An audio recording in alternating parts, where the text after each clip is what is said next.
အားလုံးပဲမင်္ဂလာပါခင်ဗျာ channel လေးကနေပြန်လည်ပြီးတော့ကြိုဆိုလိုက်ပါတယ်ဒီနေ့မှာတော့စာရေးသူပန်သူငယ်ရေးသားထားတဲ့ဒုရဲအုပ်ရွှေကြရန်နေဝိညာဉ်ကြီးတဲ့ကျိုး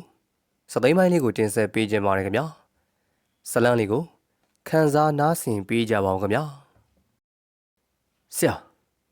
လူတယောက်တွေ့ခွင့်တောင်းနေရဲ့လွတ်လိုက်လေရဲဥပဒေမှာတပြည့်လေးတယောက်လာပြောတော့ကြောင်းခွင့်ပြုပေးလိုက်ရမကြခင်ရုံးကနေသူကြောက်ရွံ့တုန်လှုပ်နေသောမျက်နှာအမူအရာကြီးကန်းတောင်းမောင်ဖြစ်နေသောမျက်လုံးတို့ဖြင့်လူတယောက်ဝင်လာလေပါသည်ပြောပါကျွန်တော်ဗာများအကူအညီပေးရမလဲကိုဘတော်မေးနေတော့လေထိုသူမှာချက်ချင်းပြန်မပြေခေါင်းတက်လဲလဲပြီးရုံးခန်းထဲအားလက်ပကြည့်ရှုနေရဥပတော်မှာဒီမှာနော်ဒါရဲစကန်နော်ခမရအဲ့လောက်ကြောက်နေဖို့မလိုဘူးမချင်နဲ့သူတို့လူတွေကနေရအနှံ့ပဲဘယ်လိုဟုတ်တယ်အသွင်အမျိုးမျိုးဖန်တီးထားကြတာဟမ်အဆက်အစမရှိသောစကားများအားပြောနေသောကြောင့်ဥပတော်မှာထိုသူအားစိတ်မှမှန်သေးရလားဟုသောအတွေ့အကြုံလမ်းကြည့်လိုက်အောင်ထိုသူမှာဥပတော်ကလက်ညှိုးထိုးပြီးခမရရောသူတို့အဖွဲထဲကလားဗျာခမရပုံစံကကျွန်တော်ပြောလိုက်တဲ့အံ့ဩသွားသလိုလှုပ်ပြနေမတင်ကားစရာကောင်းနေပြီဟဲ့လို့ခမရရဲစခန်းထဲကိုလာပြီးတော့စော်ကားနေရပေါ့လေဟိုတရားနောက်ရှက်မှုနဲ့ဖမ်းထည့်ထားလိုက်မယ်ဘာမှလို့လေထို့သူမှာရဲစခန်းတွင်ပြောခြင်းဟာပြောဆိုခြင်းဟာဆိုနေတော့ကြောင့်ဥပတော်မှစိတ်တူသွားပြီးအော်ဟိတ်ချင်းချောင်းလိုက်ရအမလီဖမ်းတော့မထက်လိုက်ပါနဲ့မလုံးကြုံဘူးသွားတော့မယ်ဟေ့လူမသွားနဲ့ဘူးဘာလာလောက်တာလဲအကြောင်းမရှိဘဲနဲ့ဘာလို့လာရှုပ်တာလဲပထမတော့တိုင်စရာရှိလို့အခုမတိုင်ချင်တော့ဘူးဘာလို့လဲခမ ्या ကိုမယုံတော့လို့ဘာဒီလူနာတော့မယ်ကွာဟေ့လူနေအောင်လေထိုလူမှပြောလေပြောရဲစကန်ထဲမှာအပြေးလွှာထဲသွားရာဥပတော်မှလမ်းအော်ခေါ်တော့လေလက်မကြည့်တော့ပြီ sorry နော်ရဲစကန်ထဲမှာအပြေးလွှာထွက်လာတော့ထိုသူမှရဲစကန်ထဲသို့ဝင်လာတော့ရွှေကြရန်နဲ့ဝင်တိုက်မိရာရွှေကြရန်မှတောင်းပန်လိုက်တော့လေပြန်မဖြေတော့ဘဲနဲ့တချို့တဲ့လမ်းမပေါ်သို့ဆက်၍တက်သွားလေပါရီထိုလူအားတစ်ချက်လက်ကြည့်၍ရွှေကြရံမှာရဲစခန်းထဲသို့မျက်မှောင်ကုပ်၍ဝင်လာရာဥပတော်မှာဘာဖြစ်တာလဲရွှေကြရံစခန်းရှိမှလူတယောက်နဲ့ဝင်တိုက်ပြီလို့ဦးရဲ့တောင်းပန်တာတော့ဘာမှပြန်မဖြစ်ဘူးတုတ်သီးတုတ်ပြာနဲ့အခုပဲထွက်သွားတာအယူနဲ့တူပါရဲ့သူ့ပုံစံကမယူပါဘူးရဲ့ဘာလို့လဲစခန်းထဲကိုသူပဲလာတယ်ဦးစီကိုဝင်ခွင့်တောင်းတယ်ပြီးတော့ပောက်ကရတွေပြောတယ်ဘလို့ပောက်ကရတွေလဲဥပတော်မှာရွှေကြရံဒီယာမလေးကတော့ငါ့ကိုရစ်ပြီးဟူသောပုံစံပြီးမျက်စောင်းတစ်ချက်ထိုးလိုက်ပြီလေဘာမှမဟုတ်ပါဘူးကွာရဲစခန်းထဲကရောင်ချောက်ချပြီးရှောက်ကြည့်ပြီးတော့သူတို့ကအမျိုးမျိုးအယောင်ဆောင်တတ်တဲ့မယုံရဘူးတဲ့ခမ ्या ကရောရဲအစ်စ်မဟုတ်လို့လားတဲ့ဟမ်အာနဲ့ဦးကမင်းဘာလာပြီးတော့နောက်ရှင်းနေရလဲမင်းကိုဝတ်တရားနောက်ရှက်မှုနဲ့ဖမ်းထည့်လိုက်မယ်လေပြောရောဒီမှာမလုံခြုံဘူးဆိုပြီးတော့လက်ပြေးတော့တာပဲဟာနေဦးအိုးအမြန်လားကျမနဲ့လိုက်ခဲ့ဘဲကိုလေဩလာပါဆိုအမြန်လိုက်ခဲ့အချိန်မရှိဘူးဥပတော်ကြီးစကားဆုံးနေနေရွှေကြရမဥပတော်ကလမ်းခေါ်ပြီးသည်နှင့်စကားထဲမှာဥဆောင်ပြီးလင်လေမြန်တွက်လက်စွာထွက်သွားလေပါရီဥပတော်မှာရွှေကြရန်အားလမ်းမေးတော်လေရေရာစွာပြန်ပြေးခြင်းမရှိ၍ဆက်မမေးတော့ပဲနဲ့နောက်မှလိုက်သွားလေပါရီဘဲရောက်သွားပါလေဒီဘက်ထွက်သွားတာပဲအမြန်လိုက်မှဟဲ့ကောင်းပါလေနေအောင်လေစခန်းပြင်သို့ရောက်သည်နှင့်ရွှေကြရမှာ မိမိနှင့်ဝင်တိုက်မိသူထွက်သွားရပဲသို့လင်းမြန်စွာလိုက်သွားလျာဥပတော်လည်းနောက်မှလိုက်လေပါရီရှေ့မှာလူအုပ်ကြီးပါလားထိုလူနောက်မှလိုက်သွားသောရွှေကြရမှာခက်လန်းလန်းသောအယောင်လမ်းမပေါ်တွင်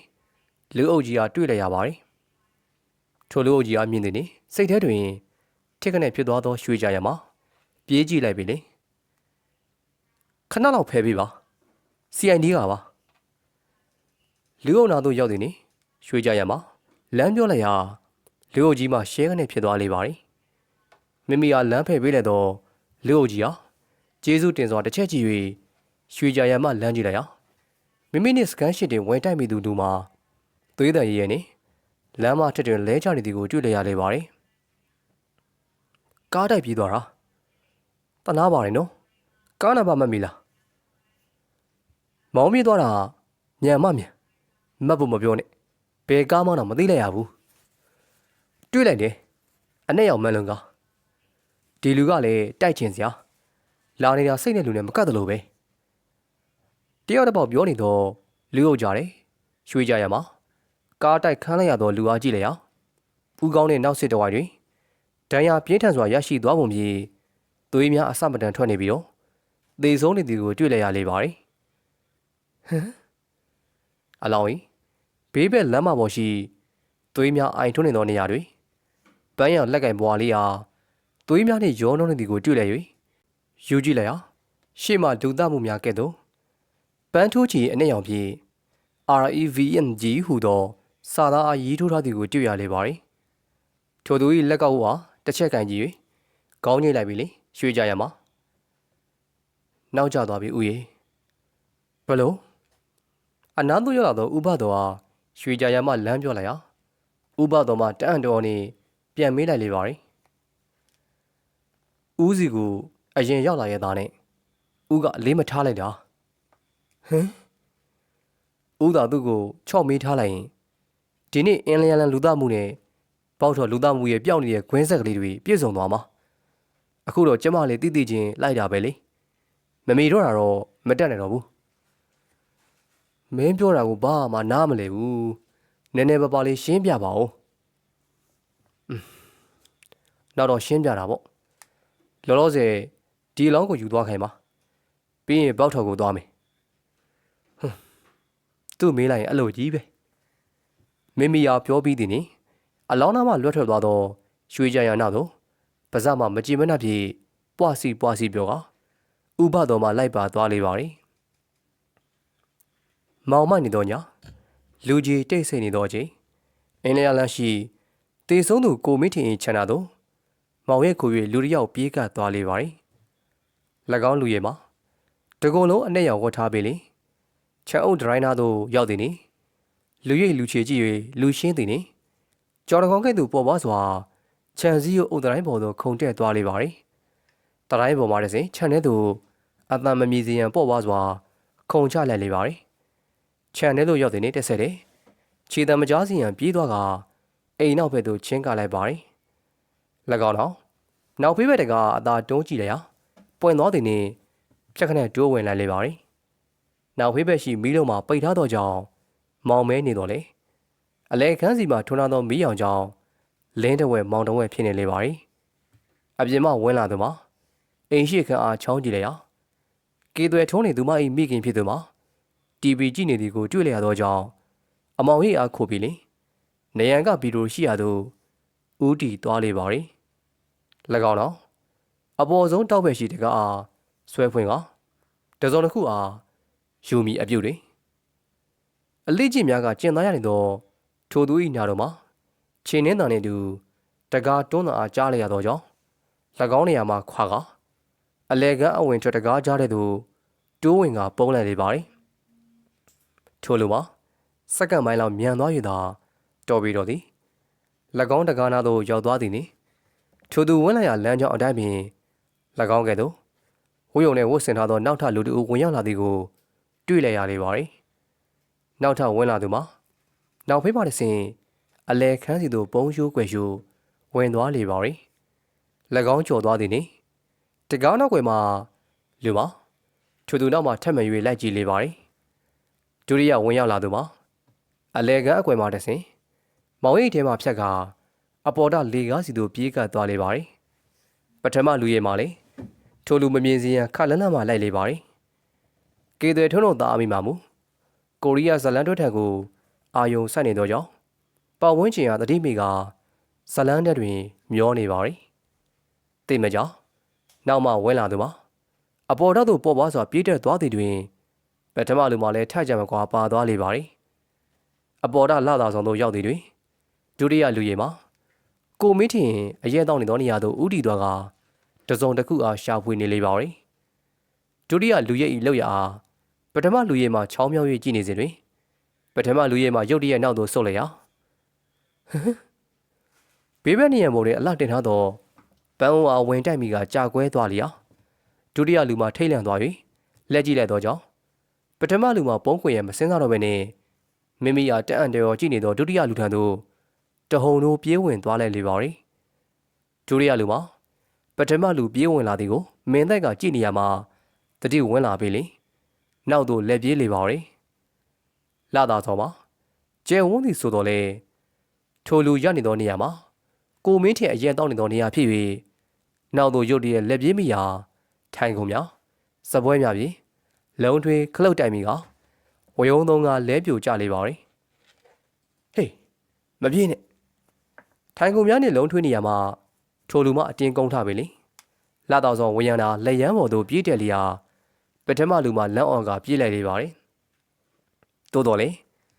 ထိုလူပြုတ်ကျခဲ့သောနေရာတွင်ထိုင်ကုန်နှင့်စပွဲကုန်များဖျို့ဖျဲဖြစ်နေသောကြောင့်ပထမလူမှာ၎င်းအရာများအားရှောင်ကွင်းနေရ၍ခရီးမတွင်ဖြစ်နေစဉ်တွင်ဒုတိယလူမှာဝရံနာမှတစ်ဆင့်ဘေးဘက်ရှိအုပ်နေရတွင်တွေ့ကထားသောပိုက်လုံးများမှအောက်သို့ရောဆင်ကပြေးသွားလေပါရီဘသူလဲဘာဖြစ်တာလဲအပေါ်ထမှအတန်များကြောင့်အောက်ထမှပြေးတက်လာသောကေးသွဲထုံနေသူမ၏မိခင်ဖြစ်သူတို့မှာအပေါ်ထလှသာဆောင်ပေါ်မှတစ်ဆင့်အောက်သို့ငုံကြည့်နေသောဝိုးယုံနဲ့လူအားတွေ့လျာထိတ်လန့်အောစွာမေးလိုက်လေပါရီမင်းဘသူလဲဒီအိမ်ပေါ်ကိုဘာလာလောက်တာလဲရိုးမလုံနဲ့နော်အခုချက်ချင်းရဲစခန်းကိုဖုံးဆက်လိုက်ပါမောင်မီသွားအောက်ကိုကေသွဲထုံးမှမေးလဲမီသူမရဲ့မိအားလမ်းပြောလိုက်ရာဝိုးယုံနဲ့လူမှာလက်ကပြပေလေသူ၏ခေါင်းစုံအားဆွဲချွေမလိုပါဘူးမမရေဟမ်ဟော့တော့ညီမလေးရွှေကြရန်ဘလို့ဖြစ်ရလဲကွယ်မမတို့အိမ်ထဲကိုတခိုးဝင်လို့ဟင်ဟုတ်တယ်ကျမမသိငါလို့စောင့်ကြည့်နေတာဒီနေ့မိမလို့ဖြစ်ပြီးမှလွတ်သွားတယ်ဖះဘသူများပါလိကွယ်ကေသွဲထိုးရင်မိခင်ဖြစ်သူမှာစိုးရင်ပူပန်စွာဖြင့်ဖះတလိုက်လျာရွှေကြရန်မှကိုကြီးတက်ခါနဲ့ဆက်ဆံနေပုံရတယ်ဘလို့ကေသွဲထုံးမှမျက်စိမျက်နှာပြက်ကမေးလိုက်ရာရွှေကြရန်မှာလူသားသမားကသူလိုချင်တာကိုရသေးပုံမရသေးဘူးမမသူကဘာလိုချင်ရလဲအဲ့တော့ကျမလေးသိကြမသိသေးဘူးသိကြတာတခုတော့ရှိရင်ဘာလဲပရိပစ္စည်းကမမတို့အိမ်မှာရှိနေတယ်ဆိုတာပဲဖေဟာကြီးဒါဆိုဟုတ်တယ်မမတို့စီကိုနောက်တစ်ခါထလာလိုက်အောင်မယ်ဆိုတာအသေးကြပဲဒုက္ခပါပဲညီမလေးဘယ်လိုလုပ်ရမလဲတိတ်လဲစိတ်မပူပါနဲ့မမကျမစောင့်ကြည့်နေပါမယ်ကျေးဇူးပါပဲကွညီမလေးရပါတယ်မမတို့ကိုကာကွယ်ပေးဖို့တာဝန်ရှိတယ်လို့နောက်တစ်ခုလည်းတာဝန်ရှိလို့ပါဘာများလဲညီမလေးကျမအကူကိုတတ်သွားတဲ့လူသက်သမားကိုအမြန်ဆုံးလက်ထိတ်ခတ်ဖို့ပါဟင်ရွှေကြရဲ့စကားကီးသွဲထုံးမှာခေါင်းညိတ်ထောက်ခံလက်တော့လေသူမ၏မျက်နှာမှာတုံလုံးမှုတို့ကြောင့်သွေးမရှိတော့သူကဲ့သို့ဖြူဖွေးသွားသည်ကိုရွှေကြရမှာမိမိရရတွေ့လိုက်ရလေပါရီမောင်မဲနေသောလေကားတကူကျင်းမြောင်းလာသောကြောင့်လူတကိုယ်စားအနိုင်တက်လာသောလေကားမှတစ်စဉ်အပေါ်သို့ရောက်လာသောရွှေကြရမှာအပေါ်ဓာတ်တွင်မိမိအားကြောပေးကလူတစ်ယောက်ထိုင်းနေသည်ကိုတွေ့ရလေပါရီ၎င်းသားတို့တဖြည်းဖြည်းတိုးကသွားရာရွှေကြရမှာထိုသူနှင့်နီးကလာသည်နှင့်ပကုံးပေါ်မှာကြော်ကြည့်လျာထိုသူရှိတွင်စပွဲချတာပြီးတော့စပွဲပေါ်နဲ့အရက်ပလင်းနှင့်အမီးများအားတင်ထားလေပါရီရွှေကြရန်ကြည့်နေစေထိုသူမှစပွဲပေါ်ရှိဖန်ခွင့်တဲ့သို့ အရက်ပလင်းထဲမှာအရက်များအားထက်လိုက်လေပါတယ်အရက်ထည့်ပြီးတဲ့နေ့ထို့သူမှာခွက်ထဲအားအရက်အားတစ်ချိန်တို့မော့ချလိုက်ဟာဟမ်ကိုကြီးခေါင်းမောကတောက်လိုက်တော့ထိုသူ၏မျက်နှာရွှေကြရမသဲကွဲစွာမြင်လိုက်ရလေဟာသူမ၏အကိုဝမ်းခွဲဖြစ်သူကိုမင်းတင်ဖြစ်နေလေပါတယ်ရက်ဆက်တယ်ဟာနင်လောက်ရက်တယ်ငါတော့နင့်ကိုချစ်လိုက်ရတာနင်ကတော့ကိုမင်းထင်မှနှုတ်မှတူတူပြောဆိုရေးရွလိုက်တောက်လိုက်လုံနေရမှာရုတ်တရက်သူ့၏လက်ပင်ဟာဥအိမ်ကိုင်လိုက်လေပါတယ်ကိုကြီးဘာဖြစ်လို့လဲရွှေကြရမလမ်းမေးလိုက်တော့လေပြန်မဖြစ်ကိုမင်းထင်မှရွှေကြရအတွေ့ပုံမရဘဲနဲ့မူးနောက်လာပုံလေထိုင်ရမထကဝရဏဘက်သို့တရင်တရံပြင်းသွားလေပါတယ်၎င်း၏ပုံစံမှာအသက်ရှူမဝသောကြောင့်လေကောင်းလေတန့်ရစီရန်ဝရဏဘက်သို့ထပ်သွားသည်နှင့်တူလေပါတယ်ကိုမင်းထင်ဝရဏနားသို့ရောက်သည်နှင့်မူလိုက်တာဝေဒနာတစ်ခုခုဟာခံစားနေရပုံပြီးညင်ညူဟာဝရဏလေးအားကိုင်ကအောက်သို့ငုတ်ကြည့်ဟန်ပြင်းလိုက်ရင်ကိုမင်းထင်ဟာကိုကြီးမငုံနဲ့စိုးရိမ်ပူပန်စွာပြေးဆွေးရန်ရွှေကြရမခြေလမ်းပြင်လိုက်တော့လေဟမ်ငါဘာလို့ရွှေ့လို့မရလဲဘာဖြစ်တာလဲရွှေကြရန်ဤချီတောက်များမှာကျမ်းမြေတွေကောနဲ့ကထားတဲ့ကဲ့သို့ခွာမရဖြစ်နေပြီလေမိမိရနေသောနေရာမှာရှေ့သို့လုံးဝရွှေ့လျား၍မရတော့ပြီဟာမိမိမှာလှုပ်၍မရတော့ကြောင်းဝရဏတွင်ရိမ့်ထိုးနေသောအကိုလှုပ်သူဟာထပ်မံအော်ဟစ်တတိဘေးရန်ပါဇက်ဟားလိုက်ရုံရှိစဉ်ကိုမင်းတီနောက်ကျောဘက်သို့အင်ဂျီအနေရောက်နေပေါင်းမရှိအနေရောက်ဝတ်ဆင်ထားသူတအူပြုံးနဲ့ဝင်ရောက်လာပြီးလင်ဝေဒနာခံစားနေရပြီတတိလက်လိုဖြစ်နေသောကိုမင်းတီအားတွန်းချလိုက်လေပါရီအာကိုကြီးရွှေ့ကြရန်ဟမ်ဘာတွေတွေးနေရလဲပေါက်ထော်ရောက်ပြီလေဥပတော်နဲ့အတူပေါက်ထော်သို့လိုက်လာသောရွှေ့ကြရမှာကားရက်လိုက်သောကြောင့်တုတ်ကနေဖြစ်သွားသည်နှင့်အတူလမ်းမေးလိုက်သောဥပတော်အတန်ကြောင့်ပတ်ဝန်းကျင်ဟာတတိဝင်လာကကြည့်လိုက်လျာ၎င်းတို့စီးလာသောကားလေးမှာပေါက်တော်ပြည်သားရလမ်းရှိအသက်ခံခဲ့ရသောဦးအောင်ငွေချန်ရှိတွေရထားသည်ကိုတွေ့ရလေပါရီမစင်းတော့ဘူးဟေးကျမကိုကြံတော်တုတ်တန်ကိုပဲမောင်းမိပါဖြစ်ပြန်ပြီဘာလို့မလို့လဲကြည့်စရာရှိလို့ဟိုနေ့ကအလောင်းဖော်ပြီးတော့ကြည့်တာမပြီးသေးဘူးလားပြီးရလို့ထင်ပေမဲ့စိတ်မချတယ်လို့မမြုပ်ခိုင်းသေးဘူးဩ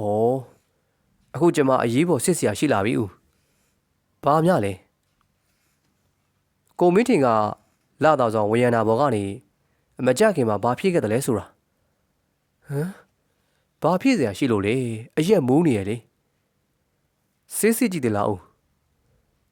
မူကင်းဆရာဝန်နဲ့တော့မစစ်မိဘူးတကုံလုံးအလောက်အရက်စော်နေနေတာတေတာကလည်းအပေါ်ကကြတဲ့ဒဏ်ရာတွေကြောင့်တေတာလို့ရိုးဆရာဝန်ကမှတ်ချက်ချပေးပြီးသားကိုအဲ့ဒါပြောတာဗောဦးတို့ကလူတာအပေါ်ကကြတဲ့ဒဏ်ရာကြောင့်တေတာမှန်ပေမဲ့မသေးခင်မှာသူဝေဒနာတစ်ခုခုခံစားသွားရပုံရတယ်ဘလို့မင်းကဘလို့သိတယ်နောက်တော့ပြောတာဗောလောလောဆယ်ကိုမင်းထင်ရဲ့အလောင်းကိုပြန်စစ်ချင်တယ်မူကင်းဆရာဝန်နဲ့ဆက်သွယ်ပေးပါဟုတ်ပြီနောက်ပြီးတော့ကားတက်ခံလို့တည်သွားတဲ့သူရဲ့အကြောင်းကိုသေချာစုံစမ်းပေးပါအမြန်ဆုံးတော့ကောင်းပါပြီတုံးတော်ရောက်ရင်ကျမကိုချခဲ့ပါဦးကပြန်သွားပြီးတော့ကျမခုနကပြောတာလေးတွေကိုလုပ်ပေးပါမင်းတယောက်လည်းဖြစ်ပါမလားရွှေကြရန်ဖြစ်ပါရဲ့ဟိုးမှာအဆောင်တွေရှိတာပဲအပြန်ကိုရတယ်ကျမအစီအစဉ်နဲ့ကျမပြန်မယ်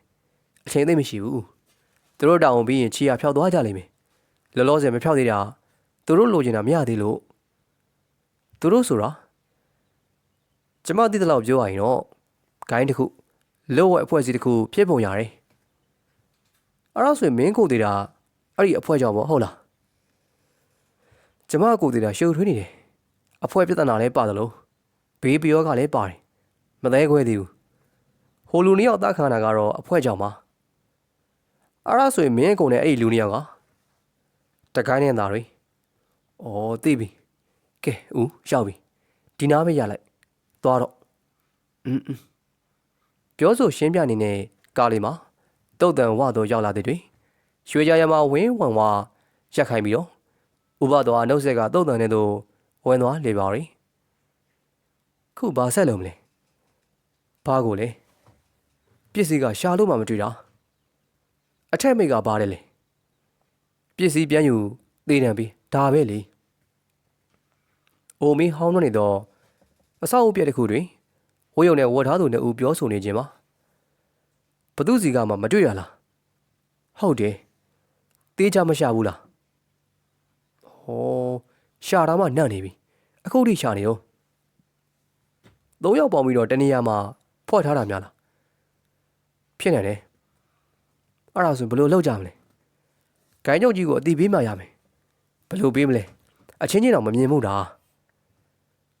ငါ့ကိုလာဆက်သွယ်တဲ့သူရှိတယ်သူကတစ်စင်လှုပ်ရှားလိုက်မယ်โอเคငါသွားပြီတယောက်မှနှုတ်ဆက်ပြီးတော့သွားရန်ပြင်လိုက်ရနောက်တစ်ယောက်ပါနေဦးအင်းလျားလန်းအိမ်ကိုရှာရင်တတိချာဘာလို့လဲဟိုတနေ့ကတယောက်နဲ့ကြုံတယ်ဟုတ်လားကို့လူချင်းချင်းဖြစ်နေအောင်မေမဟုတ်ဘူးဘလို့ဒီကိစ္စတွေငါတို့နှစ်ယောက်ကိုပဲခိုင်းတာမင်းဟာကတေးကြလို့လားငါတို့ကိုမယုံလို့လိုက်ဆောင်ကြည့်ရလဲဖြစ်မှာမဖြစ်နိုင်ဘူး तू ကငါ့ကိုရံမှုလားဟုတ်ပြီဒါဆိုတတိထားမယ်လမ်းခွဲပြီโอเคထို့သူတို့ဦးတို့မှာပြောစရာရှိသူများအားပြောပြီးသည်နိလမ်းခွဲကအမောင်တို့တွေတို့ကျိုးဝင်ပြောက်ကြွယ်သွားလေပါရီပြဿနာတက်ပြီဘာလဲဟာနေဟာကအရင်မရှိအဖျားမရှိချင်းမီမှာမိမိရှိထိုင်ကုန်တွင်ဝင်းထိုင်နေအဆက်အစမရှိပြောလိုက်တော့ကေသွဲထုံးရဲ့စကားကြောင့်ပြန်မေးလိုက်ရကေသွဲထုံးမှာဟိုဟာမလေးကအိမ်ကိုစောင့်ကြည့်နေတယ်ဘယ်ဟာမလေးလဲနင်းကလေကိုမင်းညီမဝမ်းခွဲရွှေကြရန်ကိုပြောတာကြည့်ပါစီဘာဖြစ်လဲအလုံးမရှိလို့ကြည့်နေတာနေမှာပေါ့ပေါ့မတွေ့နေကြည့်မီဟိုနေ့ကငါ့အိမ်တခိုးဝင်နေဟုတ်လားဘာတွေပါသွားလဲမပါဘူးအဲ့တခိုးကရွှေကြရန်နဲ့တွေ့သွားတယ်ဘလို့အေးလေအဲ့ဒါပြောတာသူကတခိုးကိုတွေ့တယ်ဆိုတော့ငါတို့မသိပဲနဲ့သူလည်းအိမ်ထဲကိုရောက်နေရပုံပဲအေးဟုတ်တယ်သူကငါ့အိမ်မှာတခုခုလားရှာပုံပဲကြည့်မီသူပြောတာကတော့စောင့်ကြည့်နေရပေါ့သူ့ကိုသေဆုံးမှုနဲ့ပတ်သက်ပြီးတော့ငါတို့အိမ်ကိုလူဝင်လူတွေမတင်ကားလို့ပါပေါ့သူပြောတဲ့အတိုင်းဆိုရင်ကိုမင်းကပစ္စည်းတစ်ခုခုဖွက်ထားတဲ့ပုံပဲဟာဘာပစ္စည်းလဲမသိဘူးလင်မယားချင်းတော့မသိဘူးလားမသိဘူး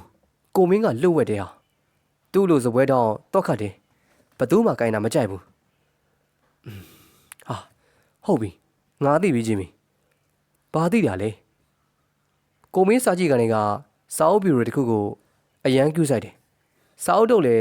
ယူလိုက်ပြန်ထည့်လိုက်နေငါမြင်မှုတယ်ငါတစ်ခေါက်ပြီလို့ငါ့တော့ပြန်អော်လိုက်သေးတယ်ဟုတ်လား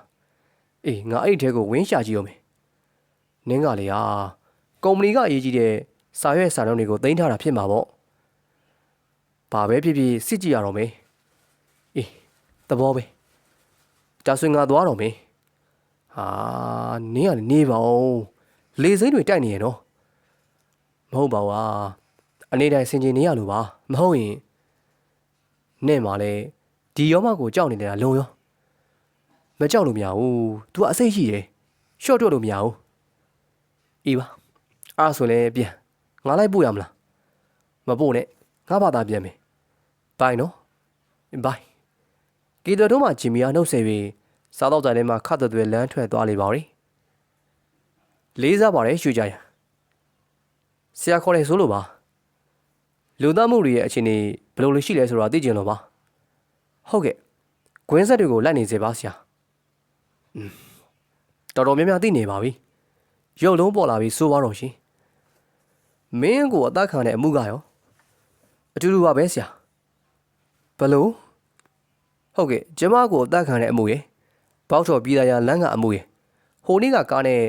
တိုက်တာခံလိုက်ရတဲ့အမှုရယ်ကဆက်ဆက်နေပါတယ်ဟုတ်လားဘလို့လဲရှင်းပြပါဦးဒီလိုပါဆရာကျမဆက်ဆက်ကြည့်ရသလောက်ကျမအကိုပါဝင်အသက်ခံသူနှစ်ဦးစလုံးကအဖွဲ့အစည်းတစ်ခုခုရဲ့စီးကမ်းချက်တစ်ခုဒါမှမဟုတ်အဖွဲ့နဲ့သက်ဆိုင်တဲ့ပစ္စည်းတစ်ခုကိုယူလာခဲ့တယ်လို့ယူဆမိပါတယ်အထူးသဖြင့်အဖွဲ့ရဲ့ခိုင်းစေချက်တစ်ခုကိုချိုးပေါက်ခဲ့ပုံရတယ် ဒါကြောင့်အဖွဲ့ကစီကံဖောက်သူကိုအပြစ်ဒဏ်ပေးတဲ့အနေနဲ့လိုက်ပြီးတော့တတ်တယ်ပြီးတော့သူတို့အဖွဲ့နဲ့ဆိုင်တဲ့ပစ္စည်းတွေကိုရှာဖွေနေကြတယ်လို့ကျွန်မထင်မြင်ထားပါတယ်ဆရာဘလို့အဖွဲ့အစည်းမျိုးလဲရွှေကြရတောင်တန်းဒေသဘက်ကအဖွဲ့အစည်းဖြစ်နေတယ်ဆရာအထူးသဖြင့်ရှမ်းပြည်နယ်ပဲပေါ့တေချာလာကြီးလားတေချာဆိုရင်တေဆုံးသူတွေရဲ့လက်ဖြတ်ရိုးတွေမှာအဖွဲ့အစည်းရဲ့တစိမ့်လိုယူဆတဲ့အမသားပုံတစိမ့်တွေ့လို့ပါဘာပုံလဲလာချမ်းပုံပါအဲ့ဒါနဲ့ဘလို့ဖြစ်လို့ရှမ်းပြည်နယ်ဘက်ကလို့ယူဆတာလဲအဲ့ဒီဘက်ကနေစားနေနေတော့တရားမဝင်မောင်ကိုလုပ်ငန်းတွေများတယ်အဖွဲ့အစည်းတွေလည်းများတော့အဖွဲ့ဝင်တိုင်းမှာအမသားတတူးထိုးထားပုံအရဆိုရင်အဖွဲ့ကကြီးကျယ်ပုံရတယ်တီတောင်ထားလေတော်တော်လေးကြာမြင့်နေပုံရတယ်မင်းကိုကအဲ့လိုအဖွဲ့အစည်းတစ်ခုခုရဲ့အဖွဲ့ဝင်ဖြစ်နေတယ်ဆိုတာမင်းနည်းနည်းလေးတော့မရိပ်မိဘူးလားမသိခဲ့ဘူးဆရာအမှန်ပြောရင်သူ့မိမတော့သိမယ်မထင်ဘူးဘာဖြစ်လို့သူတို့ကသိပြီးတော့လွတ်ဝက်လွန်ကြတယ်ဆရာအနေထိုင်လည်းသိပြီးတော့တိုးသိတယ်အဲ့ဒါကြောင့်ပါအဲ့ဒီတော့မင်းအဲ့ဒီတစ်ဖွဲ့လုံးကိုဖမ်းဖို့ဆိုတာမင်းတို့လွယ်ပါမလားအဖွဲ့သားအားလုံးကိုလက်ရဖမ်းပြီးတော့မလွယ်ကူနိုင်ဘူးဆရာဒါပေမဲ့ခေါင်းဆောင်ကိုတော့ကျမလက်ထိတ်ခါထားနိုင်လိမ့်မယ်ထင်တယ်ဟေးတခုတော့ရှိရဲ့ဆရာအဲ့ဒီခေါင်းဆောင်အထက်မှာနောက်တစ်ယောက်ရှိသေးတယ်ဆိုရင်တော့သူ့ကိုမိမပဲစစ်မေးလို့ရလိမ့်မယ်โอเคဝမ်းသာပါတယ်အခုလိုကြားတာဟုတ်ကဲ့ဒါနဲ့ခေါင်းဆောင်ကိုဖမ်းတဲ့နေ့မင်းတို့တော့အဖွဲ့သားတွေခေါ်သွားတော့မပေါ့လိုက်နဲ့မလုံလောက်ဘူးထင်နေဆရာကျမတယောက်တည်းသွားလို့ဖြစ်ပါတယ်ဘလို့ဟိုကခေါင်းဆောင်တော့တော်ကြဂိုင်းယုံကြီးတောင်ဖြစ်ချင်ဖြစ်နေပါတက်ဖွဲ့မှုကြီးစိုးရင်စာပြောတော့စကားကြောင့်ရွှေကြရံမှပြောလိုက်ပြီလေတော်ကြလက်ရည်မညီဘူးပြောခါမှဆိုးလို့ပါဆရာဘာဖြစ်လို့လဲကျမထင်ထားတဲ့ခေါင်းဆောင်ကမိန်းကလေးဖြစ်နေမှတေချာတလောက်ရှိနေလို့ပါပဲရှင်ဟောဗျာကျမကိုခွင့်ပြုပါဦးဆရာနှုတ်ဆက်ကအယူသည်ပြီးလိုက်တော့ရှူကြရအောင်တက်ဖွဲ့မှုမှအထင်ကြီးစွာကြည့်လိုက်ပြီလေလေးစားပါရရှူကြရအောင်မြင်ပါစေကျွန်တော်နာမည်မင်းထင်ပါအောင်ဝင်တဲ့တိုးမောင်ကတော့ကျွန်တော်တငယ်ချင်းတွေဆိုရင်လည်းဟုတ်တယ်တပြည့်တွေဆိုရင်လည်းဟုတ်တယ်တစ္ဆာရှိတဲ့လူယုံတွေပေါ့ကျွန်တော်စီးပွားရေးလောကတွေကိုစဝင်တွေကလက်တွဲလာခဲ့ကြတာပထမတော့အရင်းနှီးနဲ့အယောင်းဝယ်သဘောမျိုးလုပ်ငန်းလေးတစ်ခုစမ်းလုပ်ကြည့်ကြတယ်ကျွန်တော်ကတော့ငွေဆိုင်သူတို့ကတော့လူအားဆိုင်ပေါ့မြတ်တယ်လည်းမဟုတ်ရှုံးတယ်လည်းမဆိုးတာပဲနဲ့လိမ့်ဖဲနဲ့ကျွန်တော်တို့လုပ်ငန်းလေးကလဲပနေတော့အောင်ဝင်ကတဲ့တစ်ခုယူလာတယ်ရှမ်းပြည်နယ်ဘက်မှာအသည့်တယောက်ရှိကြောင်းနဲ့အဲ့ဒီအသည့်ကလုပ်ငန်းတွေအများကြီးကိုပိုင်တဲ့အဖွဲ့တစ်ခုနဲ့တည်ကျွမ်းကြောင်းသူတို့နဲ့အကျိုးတူပူးပေါင်းရင်အကျိုးရှိနိုင်ကြောင်းနဲ့အဲ့ဒီဘက်ကမြေဘက်ကလူတွေနဲ့ပူးပေါင်းပြီးတော့လုပ်ငန်းချက်ထွင်ခြင်းနေကြောင်းပါအဲ့ဒီသတင်းထဲမှာကျွန်တော်စိတ်ဝင်စားဆုံးကအကျိုးအမြတ်ကိုလုံနိုင်ရင်လုံနိုင်သလောက်ပြီးရဆိုတာပဲဟုတ်တယ်လေတချို့လုပ်ငန်းရှင်တွေကအကျိုးတူပူးပေါင်းနေတာပြောတာအမြတ်ရရင်တဝက်တော့မပေးချင်ကြဘူးကို့ဘွဲကတော့ကိုကျေပြန့်အောင်ဖြတ်နိုင်လေအမြတ်ရလေဆိုတော့ကျွန်တော်သဘောကျမိတယ်အားနဲ့ကျွန်တော်တို့ 3 ယောက်ရှမ်းပြည်ဘက်ကိုတက်ခဲ့ကြတယ်ပေါ့ဗျာဒီလိုပြောရင်တော့အောင်ငွေမိတ်ဆွေရဲ့ကူညီမှုကြောင့်ကျွန်တော်တို့သူပြောတဲ့အဖွဲ့နဲ့ပူးပေါင်းခွင့်ရခဲ့တယ်အဆင်ပြေတယ်ပြောရမလားမပြေဘူးပြောအောင်လားတော့မသိဘူးသူတို့ကလုပ်ငန်းဆောင်တယ်တရားဝင်တာရောတရားမဝင်တာရောရှင်းပြောရင်တော့ဘိန်းရောကြောက်စင်းရောအထယ်လေးအစိုးရတားမြစ်ထားတဲ့စေဝါအစုံပါပဲဒါပေမဲ့သူတို့ကပိုင်တယ်စစ်စေးရေးဂိတ်တွေကြီးကြပ်ရေးတွေအကုန်သူတို့အိတ်ကတ်ထဲမှာအပိုင်ဆိုရင်နေစားဘက်မှာရောက်နေရဆိုတော့အစိုးရဥပဒေလက်တံနဲ့အလန်းကွာဝင်လုံးတာကိုပထမတော့ကျွန်တော်ကြောက်မိတယ်ဒီလုံတွေကိုဥဆောင်ပြီးတော့မြေပြန့်ဒီတဲယူဖြန့်ပြဖို့နောက်တော့လည်းအမြတ်ငွေကမထင်မှလောက်အောင်ကိုရတာဆိုတော့ကျွန်တော်ရဲ့ကြောက်စိတ်တွေလုံးလုံးပျောက်ကွယ်သွားတယ်မျက်စိထဲမှာငွေပဲမြင်တော့တယ်ဆိုပါတော့ဗျာထောင်နှခမ်းကိုနင်းနေလေမကြောက်တတ်တော့ဘူးအဖွဲ့ကလည်းဂတိတီးတယ်ဗျာတခါမှခေါင်းပုံမဖြတ်ခဲ့ဘူးသူတို့ခိုင်းတာကိုအောင်မြင်တာနဲ့အမြတ်ငွေကကို့ဘဏ်အကောင့်ထဲကိုရောက်ပြီးသားပဲတခုဖြတ်ပြောရအောင်မယ်အဖွဲ့အကြောင်းပါကျွန်တော်တို့အဖွဲ့ထဲကိုရောက်သွားတော့ခေါ်သွားတဲ့အောင်ငွေတငယ်ချင်းကလွဲပြီးတော့ကြံတဲ့လူတွေရဲ့မျက်နှာကိုမမြင်ရဘူးဘာကြောင့်ဆိုတော့သူတို့အားလုံးမျက်နှာပုံအနှက်ရောင်တွေစွတ်ထားကြတယ်အချင်းချင်းလည်းမမြင်ရဘူးလူပဲနှစ်ယောက်ရှိတယ်လေတေးချမသိဘူးတနိုင်ငံလုံးမှာရှိတယ်ဆိုလားပဲ အဲ့ဒီမှာစီးကန်းချက်ပြောတယ်အဲ့ဒီအဖွဲပေါ်မှာသစ္စာရှိလို့ကတော့တသက်လုံးပူနေကြမလို့အသက်ကြီးလို့မလောက်နိုင်လေအဖွဲကထောက်ပံ့ပေးကြမယ်ဒါပေမဲ့အဖွဲပေါ်မှာသစ္စာဖောက်ပြက်လို့ကတော့သေတံပြီးမယ်တဲ့ကြောင်ချင်းပထမတော့ပြုံးမိတယ်ဟုတ်တယ်လေကျွန်တော်သိသလောက်တော့သေတံပြီးတယ်ဆိုတာအစိုးရမင်းနေပဲလောက်ပိုင်ခွင့်ရှိတယ်မလားသူတို့ကသေတံပြီးနေတယ်ဆိုတော့အဖွဲဝင်တွေသစ္စာဖောက်မှာဆိုလို့6လုံးလန့်လုံးတွေလို့ထင်ခဲ့မိလို့ပါဒါပေမဲ့ကျွန်တော်အထင်လွဲသွားတယ်ဆိုတာမကြခင်မှာပဲသိလေရတယ်ကြောင်စိမ့်တဲ့ကိုင်းနဲ့အဖွဲသားနေအောင်သစ္စာဖောက်ပြီးတော့ထွက်ပြေးရအဖွဲကလိုက်ပြီးတော့တက်ပစ်လိုက်တယ်ကျွန်တော်ကိုယ်တွေပါဒီလိုသစ္စာဖောက်တွေကိုတုတ်တင်မှုထားတဲ့လူတွေကလည်းတတ်တတ်ရှိတယ်သူတို့မွေးထားတာပေါ့ဗျာလွတ်တဲ့လူတွေကလည်းလွတ်ကုန်ကြတယ်ပေါ့ဒါပေမဲ့လည်းအသက်ခံကြတာကပိုများပါတယ်လွတ်လဲခဏပေါ့တခုတော့ကြံသေးတယ်ကျွန်တော်တို့အဖွဲခေါင်းဆောင်နဲ့ဘယ်သူမှမတွေ့ဘူးအတန်တော်မကြားဘူးလက်ထောက်ခေါင်းဆောင်နဲ့ပဲအလုပ်လုပ်ကြရတယ်နောက်ပိုင်းကျွန်တော်တို့လည်းခေါင်းစုကိုစီနဲ့ပေါ့ကို့ချင်းချင်းကလွဲလို့နောက်ဝင်လာတဲ့အသစ်တွေကိုတယောက်မှမသိကြတော့ဘူးကျွန်တော်တို့အဖွဲမှာအဖွဲဝင်ဖြစ်တာနဲ့လက်ဖြံမှာအမတ်သားပြေတတူးထိုးရတယ်တတူးပုံကလက်ချမ်းနေပါဘာကြောင့်လက်ချမ်းပုံထိုးရတယ်လဲလို့မေးကြည့်တော့ကျွန်တော်တို့အဖွဲနာမည်ကငွေစန္ဒာလို့အမည်ရလို့တဲ့လွယ်ပြောရင်တော့ငွေစန္ဒာကိုင်းပေါ့နေ့တနေ့မမေ့နိုင်တော့ဘူးအဲ့ဒီနေ့ကြောင့်ကျွန်တော်အခုဒီစာကိုရေးနေတဲ့အချိန်ထိကြောက်ရွံ့နေတော့မှာပဲနောက်ကျောမလုံတော့ဘူးဆိုရင်လည်းပိုးမှန်မယ်ပြဿနာကဒီလိုကျွန်တော်ကအဖွဲချုပ်ကခိုင်းစင်သမျှတွေကိုအောင်မြင်အောင်အများဆုံးလုပ်နိုင်သူလို့နာမည်ရတယ်မှန်ကန်တယ်တစ္ဆာရှိတယ်ယုံကြည်ရတယ်ပေါ့တရက်လက်ထောက်ခေါင်းဆောင်ကခေါ်တယ်ကျွန်တော်ကိုအရေးကြီးတဲ့ပစ္စည်းတစ်ခုမူဆယ်ဘက်ကိုပို့ခိုင်းတယ်အရန်အရေးကြီးအောင်နဲ့ယုံကြည်ရတဲ့လူနှစ်ဦးလောက်ပဲခေါ်သွားဖို့ပြောခဲ့တယ်ဒါနဲ့ကျွန်တော်လည်းချုံးစံတိုင်းအောင်ဝင်တဲ့တူးမောင်ကိုပါခေါ်ပြီးတော့ခီးထွက်ခဲ့တယ်လမ်းမှာစဖောက်တာကအောင်ဝင်သူတို့ပြီးခိုင်းတဲ့ပစ္စည်းကိုဘာများလဲဆိုတာကိုကြည့်ခိုင်းတယ်ကျွန်တော်ကလည်းမဖွင့်ကြည့်ဖို့နဲ့ဖွင့်ကြည့်လဲဘိန်းဒါမှမဟုတ်ကြောက်စိမ့်တစ်ခုခုဖြစ်လိမ့်မယ်လို့ပြောခဲ့တယ်ဒါပေမဲ့တူးမောင်ကဘာမဖြစ်နိုင်ကြောင်းခဏတော့ဖွင့်ကြည့်ပြီးတော့အသာလေးပြန်သိမ်းထားလို့ရကြောင်းအတင်းတိုက်တွန်းတာနဲ့ကျွန်တော်လည်းသူတို့စကားကိုနားယောင်ပြီးတော့ဖွင့်ကြည့်မိတယ်တကယ်ပါဗျာသူတို့ပေးလိုက်တဲ့ပစ္စည်းတို့ကိုဖွင့်ကြည့်လိုက်တာကျွန်တော်10မိနစ်လောက်စကားမပြောနိုင်တော့ဘူးစွန့်အားသွားတယ်ဘာတွေလဲသိလားစိတ်နှွေးပြစိတ်နှွေးအလောက်ရည်သွေးကောင်းတဲ့စိတ်နှွေးကျွန်တော်တက်တဲ့မှာတခါမှမတွေ့ဘူးအဲ့ဒီမှာအောင်ငွေကအကြံပေးတယ်စိတ်တွေကိုယူပြီးတော့ခြေရာဖြောက်ဖို့တူးမောင်ကလည်းထောက်ခံတယ်ကျွန်တော်လည်းပထမတော့အကြောက်ကန်ညင်းမိတယ်မလုပ်ရဘူး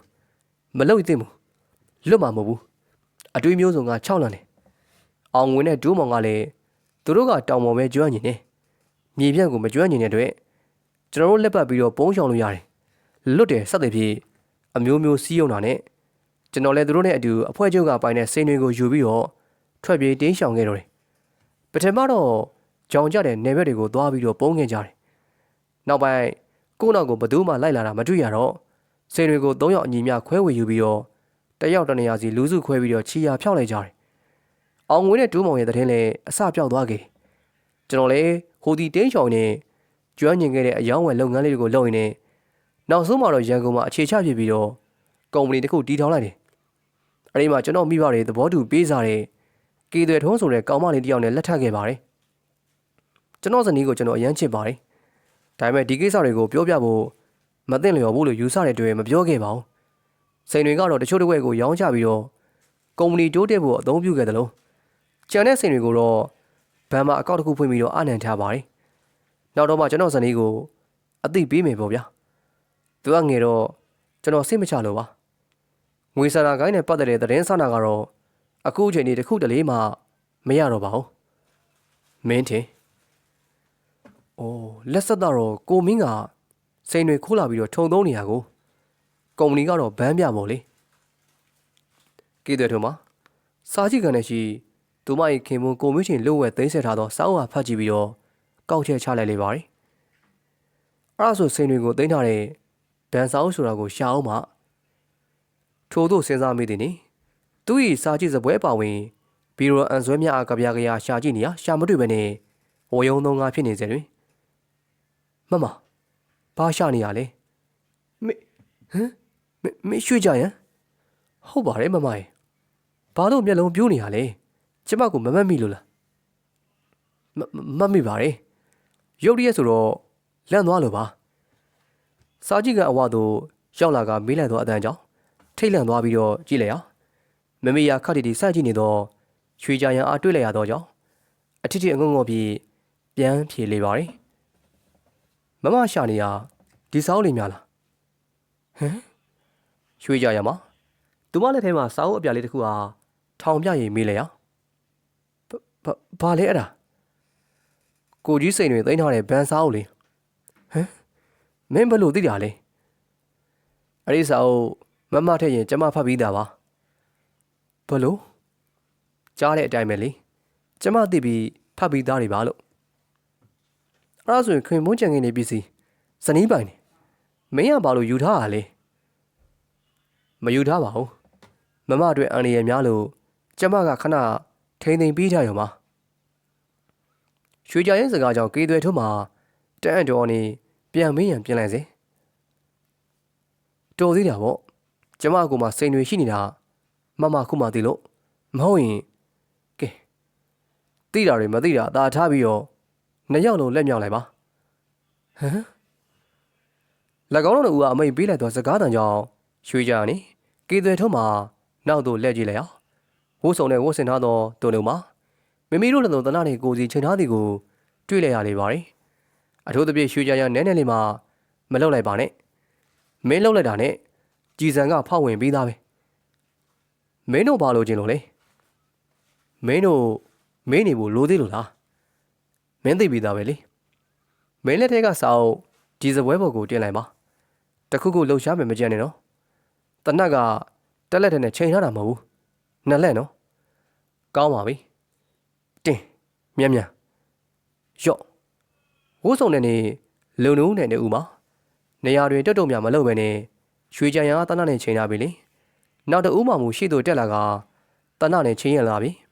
ရွှေကြံတင်ပေးလိုက်တော့ဇပွဲပေါ်ရှိစာအုပ်အားလမ်းယူလိုက်လေပါတယ်ထို့သူလမ်းယူလိုက်တဲ့နေ့တပြိုင်နက်ရွှေကြံရတော့တနနဲ့ချိန်ထားသောလူဤနောက်ဘက်သို့လူရဲတစ်ခုကဖြတ်ခနဲ့ကလာပြီလေ၎င်း၏ဇက်ဘူဟာတနတင်ပြီးဒုက္ခနဲ့ရိုက်ချလိုက်လေပါတယ်အာအဖြစ်အပျက်မှာမြန်ဆန်လာပါတယ်ပထမလူမှာရွှေကြံတင်ပေးလိုက်သောစာအုပ်အားလမ်းယူဒုတိယလူ၏ဇက်ဘူတို့တနတင်နဲ့ထူးခြားခံလိုက်ရသောကြောင့်ခွေခနဲ့လဲကျသွားသည်ကိုတွေ့လျက်ရသောရွှေကြံရမှာ၎င်း၏လူထဲမှာအော်ဟစ်တန်ကြောင့်အာယုံပြတ်သွားသောပထမလူထံကိုပြေးဝင်ခုံအုပ်ကထို့သူ၏တနကင်ထားသောလက်အားလိန်ချိုးလိုက်လေပါသည်အာသေပါပြီဗျ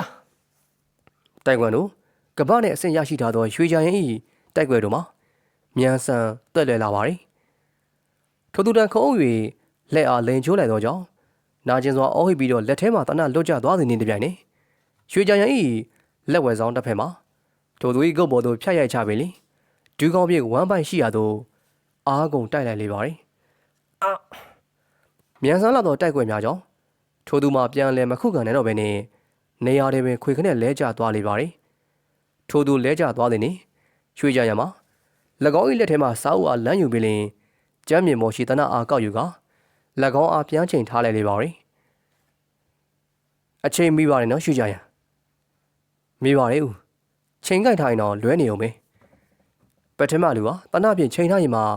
မေးလိုက်သူမှာတက်ချားသူမို့မူကင်းတစ်ခုအားစုံစမ်းဖော်ထုတ်မှုဉာဏ်ပညာတွင်ရွှေကြံရန်ကဲ့သို့မကျွမ်းကျင်တော့လေတရားခံဟုတတိချသိရှိပြီးဖမ်းဆီးရတွင်လွန်စွာကျွမ်းကျင်လာသောရဲအုပ်ပေါတော်ပင်ဖြစ်လေပါသည်တော်သေးတာပေါ့ညီမလေးရေဘာတော်ရလဲမမကြောက်ရွံ့တော်လုံးသူမပြီကြောင်ကပုံးနေတော့ကေသွဲထုံးမှာယခုမှစိတ်အေးသွားပုံပြောလိုက်ရရွှေကြံရမခတ်မပြန်မေးလိုက်ရမဟုတ်ဘူးလေကိုမင်းကိုတတ်တဲ့လူတတ်တရက်ခံတွေကိုမိလို့ပြောတာပါကိုကြီးကိုတတ်တာသူတို့မှမဟုတ်တာဟမ်ဒါဖြင့်အိုးကိုမင်းချင်းသေးဆုံးမှုမှာဦးဆုံးလောက်ကြံသူနံပါတ်တရက်ခံကေသွဲထုံးကိုလက်ထိတ်ခတ်လိုက်ပါဟေးဘာပြောလဲဘာပြောမလို့လဲမမကျမကိုသူများလာပြီးတော့မလောက်ကြံခင်အရင်အရက်နဲ့မတက်တဲ့ဆေးတစ်မျိုးမျိုးမမကအရက်ပလင်းထဲကိုထည့်ထားခဲ့တာအဲ့ဒီဆေးကြောင့်ကိုကြီးမူးဝေပြီးတော့အသက်ရှူကြတယ်လို့ဖြစ်နေခြင်းပါနောက်တစ်ယောက်ကလာပြီးတော့နောက်ကနေတွန်းချပြီးတော့တပ်ဖြတ်ခဲ့တာပါ ကျမကလက်သားဆောင်ဘောကမကြခင်မှာအသက်ငွေ့ငွေပဲရှိတော်တယ်ဒါကိုမသိပဲလောက်ကြတဲ့သူကလက်သားဆောင်ဘောကနေတွန်းချခဲ့တာမိုက်လိုက်တာသမီးရေကိုယောက်ျားကိုတရတယ်လို့ကွယ်ကေတဲ့တို့မှာရွှေကြရန်ဤစကားကြောင့်ခေါင်းငယ်ဆက်ချကငိုချလဲလျာသူမဤမိခင်ဖြစ်သူမှာယူကျုံးမရဖြစ်စွာမချိတင်ငယ်ပြောလိုက်လေပါရီမမကဂျင်မီနဲ့ဖြောက်ပတ်နေတာ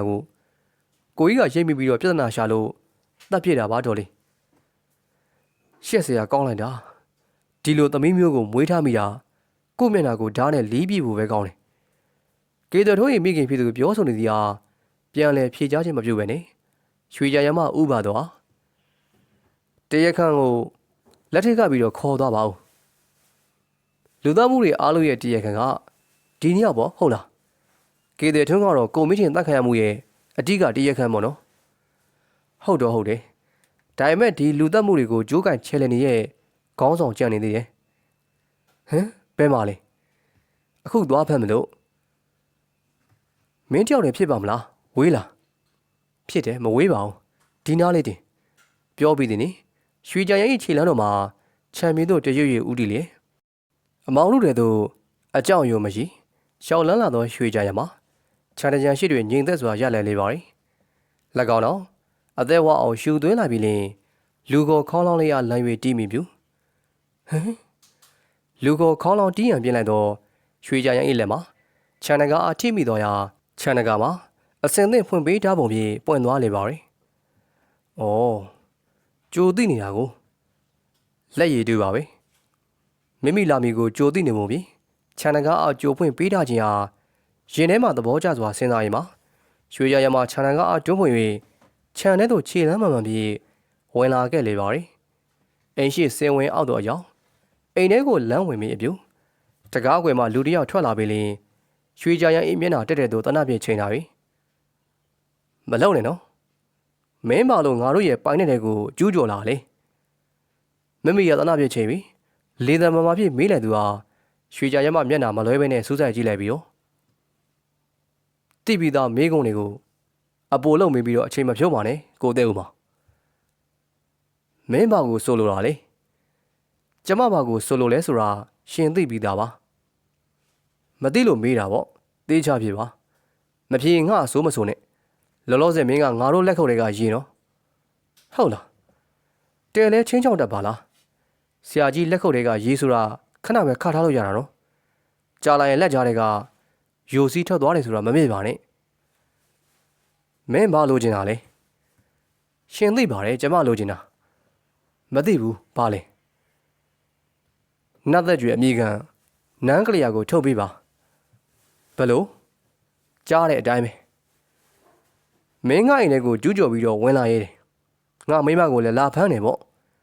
တဲလဲတက်တီကောင်းနေပါလားရှူကြရန်ကျမတောင်းတာပဲထုတ်ပြီးတခြားအပူတွေကိုမပြောနဲ့မထုတ်ပြီးတော့မင်းကဘာလုပ်ချင်လဲဝင်ဖမ်းရုံပေါ့ပြောလေပြောအိမ်ထဲသို့လမ်းဝင်လာတော့ရွှေကြရန်လမ်းတိုင်းရန်ပြင်းလိုက်တော့တဲမှုကမှာစကားတန်တစ်ခုမှတားမြင်လိုက်လေပါတယ်မလုံနဲ့ဝင်လာပါစေအမိတ်ပေးတားမြင့်တန်ကြောင့်တုတ်ကနေဖြစ်သွားသောတဲဦးမှာရွှေကြရမတစ်ချက်ကြီးရွယ်အိမ်ထဲသို့တလန်းချင်း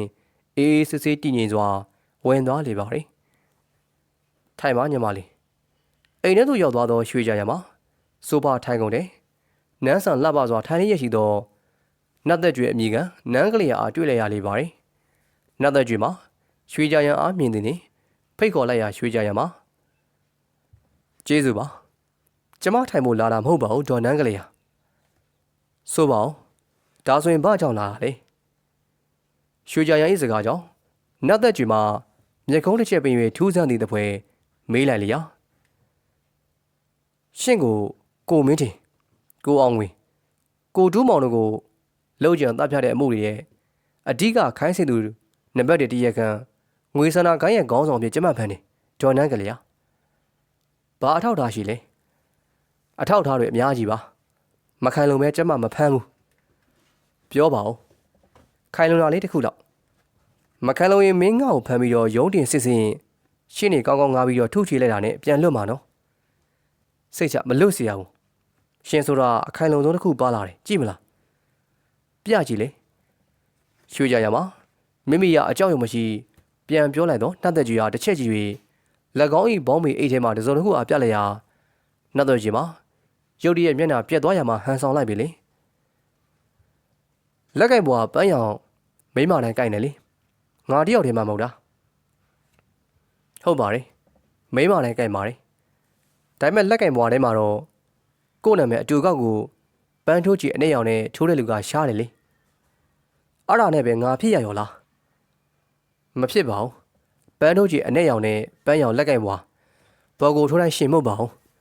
ဒါပေမဲ့လူသက်မှုဖြစ်ပွားခဲ့တဲ့နေရာတွေမှာတွေ့ရတဲ့ပန်းရောင်လက်ကင်ဘွားလေးတွေမှာအနဲ့ရောင်ချီနဲ့ထိုးထားတဲ့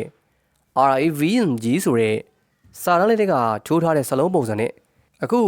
ဒီလက်ကင်ဘွားမှာထိုးထားတဲ့စလုံးပုံစံတူနေတာရှင်းကိုတရကန်ဆိုတာညုံပြနေရဟုတ်ပါပြီစလုံးတွေတူတာကထားပါတော့ဒါငါ့လိုမင်းကဘာလို့ဆွဆွရလဲကျမနဲ့ရှင်တို့လင်မယားကားနဲ့တိုက်မိမလို့ဖြစ်တော့ကရှင်ကျမကိုလာတောင်းမှန်ပြီးတော့ကြပြားကြရပြန်ထွက်သွားတော့ကျမကာနာကြကြံခဲ့တာပါ။အော်ရွှေကြရိုင်းစကားကြောင့်နတ်သွက်ကြီးမှာဘာပြောရမှမသိဖြစ်နေစီရွှေကြရမှာကောက်ရတုံကတော့ပြန်ပေးမလို့ပါဖြန့်ကြည့်တော့ပေါ်ပါမှာအန်ဆိုပြီးတော့ထိုးထားတာကိုတွေ့တော့ရှင်းနာမည်မှာအန်တလုံးမှမပါတာကိုတတိထားမိရနဲ့ထူးဆန်းနေဆိုပြီးတော့သိမ်းထားတာအယမ်းမှန်သွားတယ်။နောက်နေ့ပေါတော့ပြည်သားရလမ်းမှာလူတက်မှုဖြစ်တော့သဲလွန်စားအနေနဲ့အလောင်းမေးကလက်ကို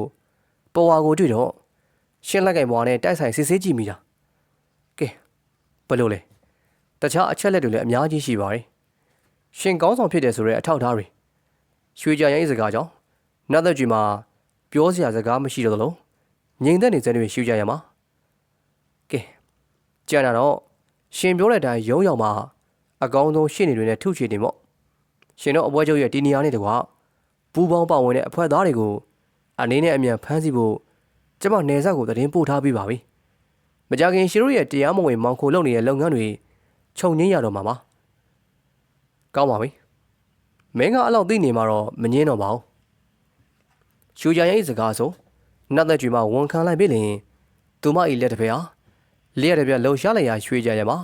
ဖမ်းဆွဲလိုက်တော့လေမမိလိုက်တော့ပဲနဲ့လက်ထဲမှာပစ္စည်းတစ်ခုဟာသူမ၏ပါးစပ်ထဲသို့ထက်လိုက်ကမျိုးချလိုက်လေပါရီမလုံနဲ့တက်ကျွေးဘလို့လုံတယ်လားလေမမရွှေကြရင်လက်ထဲတွင်ခွေကနဲ့လဲကျသွားသောနတ်သက်ကျွေးဟာရွှေကြရမှာ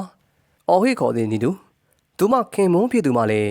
ဝမ်းနဲ့ကြေကွဲစွာအော်ဟိလိုက်တော့လေနတ်သက်ကျွေးမှာမကြတော့ပဲနဲ့ပါးစပ်ထဲသို့ထက်ကဝါလိုက်သောစီးတဲ့မျိုးမှာသူမ၏အသက်ဝိညာဉ်အားနှုတ်ယူသွားလေပြီကျမတားနေရင်နဲ့မမရေရွှေကြရမှာနှမျောစာရေရွတ်လိုက်တဲ့ကဲ့သို့တဲဦးမော်မလည်းကြေကွဲစွာရေရွတ်နေလေပါရီကျွေရ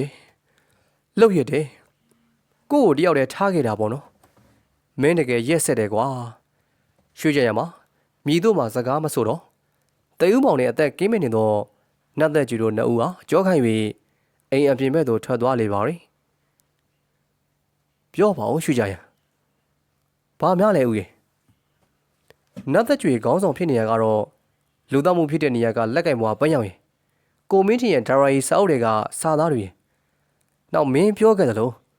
မင်းကောက်ရတဲ့နတ်သက်ကျွေရဲ့လက်ကင်ဘွားရဲ့ကြောင့်ဆက်စတွေးမိပြီးတော့ဖော်ထုတ်နိုင်တယ်ထားပါတော့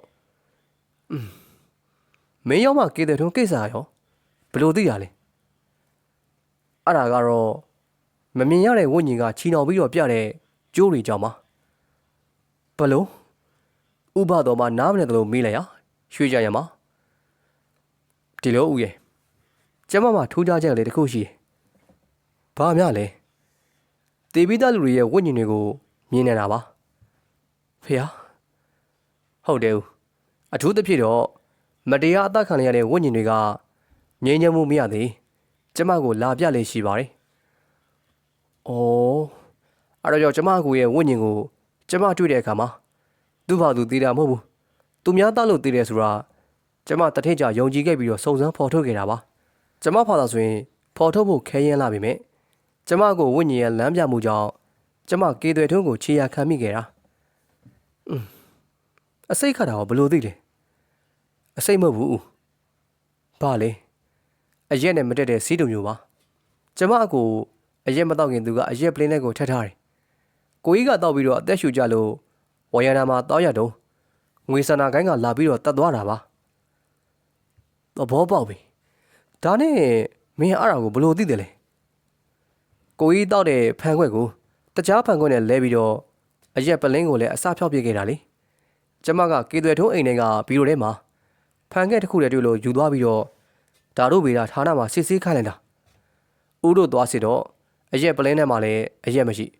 ဖန်ခွက်ကိုလည်းတခြားတစ်ခုနဲ့လဲထားပြီးသားလေဦးရဲ့နောက်ပြီးကိုကြီးအများကြီးမတော့ရသေးခင်ထသွားပြီးတော့ဝရဏမှာလေရှူပြီးတော့ရက်နေတော့အသက်ခံတော့အစာအိမ်နဲ့သွေးတယ်ဆေးရဲ့လက္ခဏာမပြတော့ရိုးရိုးဆရာဝန်တွေဆိုရင်ပို့ပြီးတော့မသိနိုင်တော့ဘူးလေကိုကြီးအလောင်းကိုပြန်ဟော်ပြီးတော့တက်တူးပုံရှိမရှိစစ်ဆေးကြည့်နေမသိငါလို့ပြန်ပြီးတော့စစ်ဆေးကြည့်တော့မသိခင်ဆေးမိထားတဲ့လက္ခဏာတွေကိုတွေ့ရတယ်အဲ့ဒီမှာကေသွဲထွန်းကိုလိုက်ကြည့်တော့ဂျင်မီဆိုတဲ့လူနဲ့ရှုပ်နေရကိုသိခဲ့ရပြီးတော့ကိုကြီးကိုတတ်တဲ့အဓိကတရားခံဆိုတာသူဆိုတာသိခဲ့ရတယ်တခြားလူတွေကတော့ရှင်းပါတယ်ဦးသိထားတဲ့အတိုင်းဂိုင်းကစိန်တွေယူပြေးလို့အသက်ခံတာပါရှင်းပါပြီဒါပေမဲ့တခုတော့မေးစရာကြံတော့တယ်ဘာများလဲဦးမင်းကဘာလို့အဲ့လောက်တောင်ဆက်စာတွေးခေါ်နေတယ်လဲဆိုတာပါဥပတော်ကြီးရွှေကြရန်အထင်ကြီးစွာကြီးရင်မေးလိုက်ပေါ်ဟာရွှေကြရန်မှာတစ်ချက်ပြုံးကြည့်လိုက်ပြီလေတိတ်လည်းအထင်မကြီးပါနဲ့ဦးရေအစပထမတော့ကျမလည်းကောက်ရုပ်ပုံနဲ့အပြောက်ရှာနေရတယ်လို့ပါပဲကျမကိုဝိညာဉ်ရဲ့လမ်းပြကူညီပေးမှုကြောင့်အခုလိုဖော်ထုတ်နိုင်ခဲ့တာပါလေးစားပါရကွာအခုလိုညံရင်ညံသေးထက်မြက်တဲ့သူနဲ့အလုပ်အတူတွဲလို့ရတာဥဂုံယူမိပါတယ်ဟုတ်ကဲ့ကျမကလည်းဂုံယူလက်ပါကဲဦးရေကျမကိုခွင့်ပြုပါဦးโอเคဥပတော်အားနှုတ်ဆက်ပြီးတဲ့နေ့ရွှေကြရမှာဒီကြီးရဲရင်ခိုင်မာသောခြေလမ်းကြဖြင့်စကန်းထဲမှာတက်လန်းချင်းရှောင်သွားလေပါတော့တယ်ဟုတ်ကဲ့ပါဇာလန်လေးကတော့ဒီမှာနေပြီးဆုံးပြီပဲဖြစ်ပါတယ်ခင်ဗျာအစိုးရနောက်တော့ဆင်အားပေးခဲ့ကြတဲ့အတွက်အားလုံးကိုကျေးဇူးအထူးပဲတင်ရှိပါတယ်ခင်ဗျာအားလုံးပဲနောက်ဗီဒီယိုတွေမှာပြန်လည်ဆုံတွေ့ကြပါမယ်ခင်ဗျာ